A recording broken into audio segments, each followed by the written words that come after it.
Alright, in this lecture, we're going to be talking about how to rough in perspective. So there's going to be a lot of times where you don't actually want to just draw the perspective lines and the vanishing points. You don't either have time for it, or it's just a quick sketch, or sometimes it's just that those vanishing points are so far off your canvas that it's not even worth drawing them. So let me give you an example. So I'm going to go ahead and I'm going to add a new layer so we're not drawing on our background. Let's say, for example, that our vanishing point is so far off the canvas that you can't even really see a difference between lines in your canvas. So what I mean by this is basically have a line that's angled like that and it's going off towards a vanishing point in that direction. And let's say that if we come up a little bit further, if our vanishing point was on the page, let's say if the vanishing point was right here, then a line up here would be angled like that back towards our vanishing point. But if this vanishing point is way far off the page, so let's go ahead and undo that. Let's say that the vanishing point is so far off the page that rather than angling downwards, it's just at the same exact angle, or at least it appears to be at the same exact angle. And those are just going off just way far off the page. It could be 20 feet off the page. It could be 100 feet off. It could be so far out that it's not worth drawing it, and it's almost impossible to really draw that.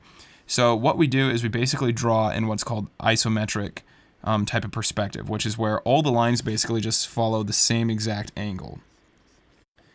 And so you can see if we were to draw any type of line here, we just want them all to be about at that same angle. And we could turn these all into cubes now.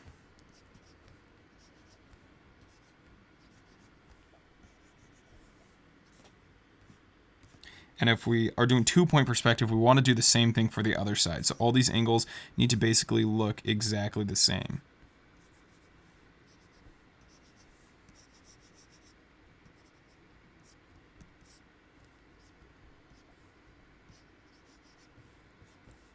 And then we can go ahead and do the top surfaces. So this angle right here needs to match that angle. So all of them that are going in that same direction, they all need to match the same angle.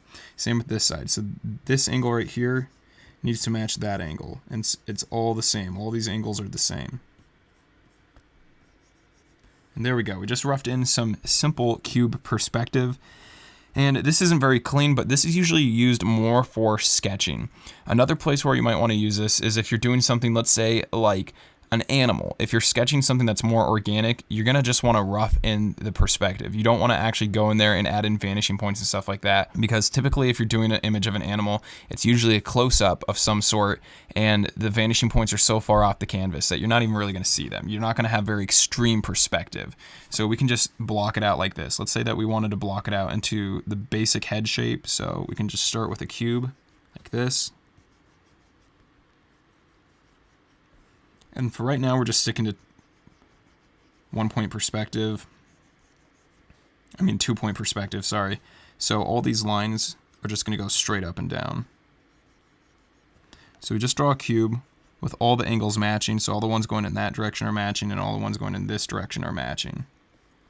All right, and then what we can do is we can go ahead and we can add like a snout or something like that. So let's go ahead and let's draw another rectangular cube coming off of this. So I'll go ahead and just mark out where the edges of that are going to be first, and then we can create the top of it. And then we can go ahead and draw the same angle as that right there. We're gonna go ahead and continue to line it off like that. Same with right there. And then we can go ahead and connect like that with the same angle. Come straight down for these edges.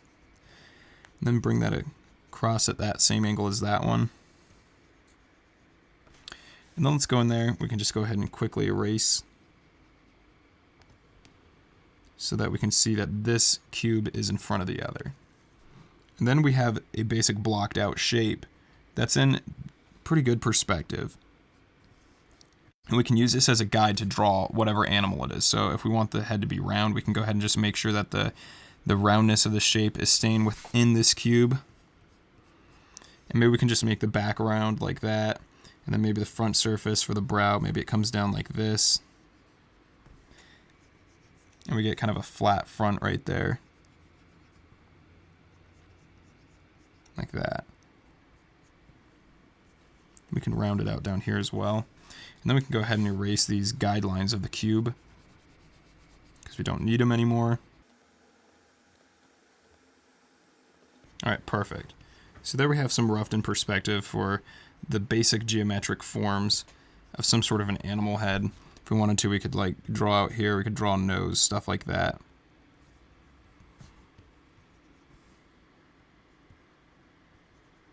But anyways, you can see by how using this isometric version of perspective, where all the lines match the same angle the whole way, it doesn't matter how high you go up the page or how low you go, they basically stay the same the whole entire time.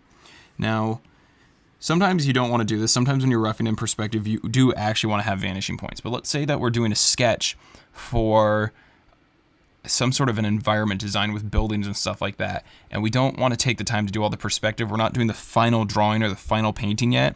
We just want to sketch that out really quickly and just eyeball the perspective. So the way we could do this is, let's say we're doing some sort of a building. So we can just establish where the corner of that building is, and then we can just decide that somewhere going off in that direction is where one vanishing point is, and then we can draw this one angling inwards like that.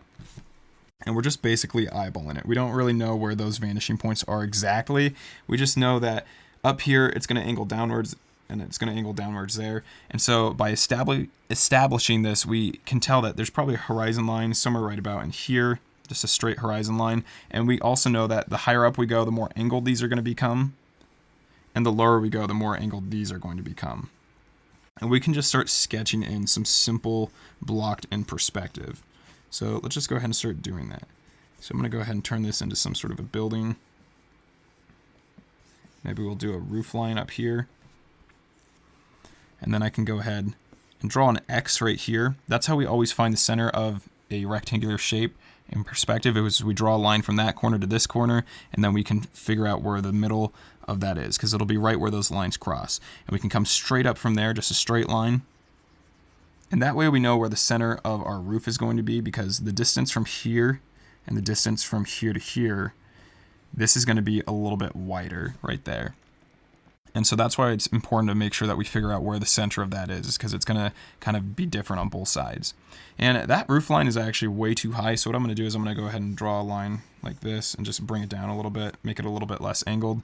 And then I can connect from that corner to there, same from there to there. And I can do the same thing back here, just following this same angle right there. Now I'm already starting to get what looks like a house. And go ahead and draw in the sidewalk. Now keep in mind that this isn't our official drawing. This is just a sketch. So this is something that you might sketch out, get all your details in there, all your set dressing, whatever it is that you need. And then you could come back and actually do a drawing on top of this and actually use vanishing points and make sure that you're drawing it correctly. We could have a fence coming off of this. Something like that. We could add some windows in here. So all of these lines that are going up and down, they're just going to stay nice and straight and vertical. But all these lines, we want to make sure that we're kind of following the angle of the perspective.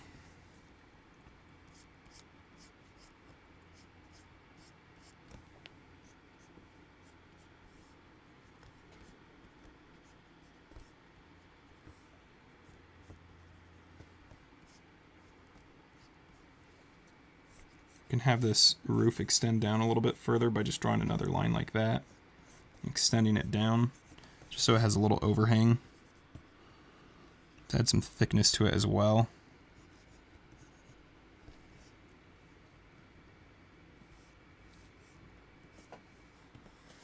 We can just use our eraser and start erasing some of this out too. We don't need these guidelines anymore.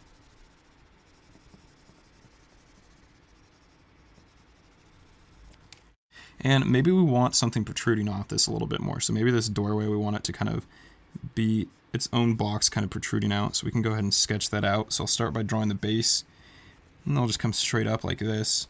And then we can see that we need to follow kind of these angles up here, like that. And just another straight line like that. Connect this right there. This line, it needs to be following back to whatever vanishing point is out there. And then let's go ahead and let's create some sort of overhang tin roof looking thing right here.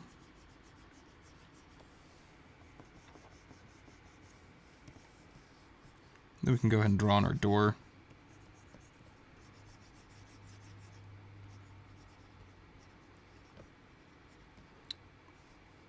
Say we want to add some sort of a little box here. Maybe it's an electrical box or something like that. We can add some lines on the roof. Maybe add some lines right here as well. We can even add, let's say that this is some sidewalk. Let's go ahead and let's add some lines onto that sidewalk. Some perspective lines just to help it. Some going in this direction as well. Like that. And we can even go ahead and curve this corner out like this. Then I'll go ahead and erase that out.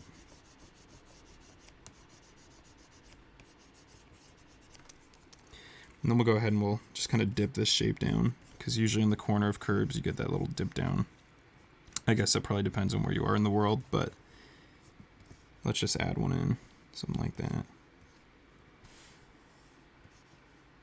And we want to make sure that we add in these cracks in the sidewalk. We want to add those in on the sides as well.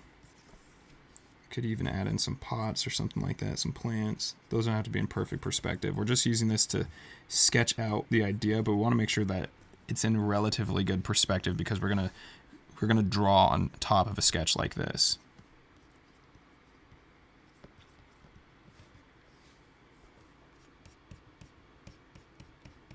Maybe we'll add some wood planks on this part right here.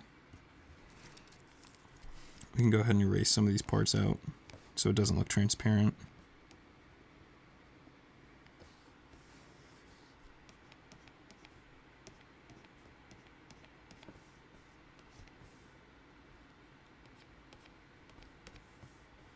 Go ahead and erase this line up here because we never used it. We could add some sort of a spire up here if we wanted to. Maybe do one on the other side as well. Just something like that. Nice and simple.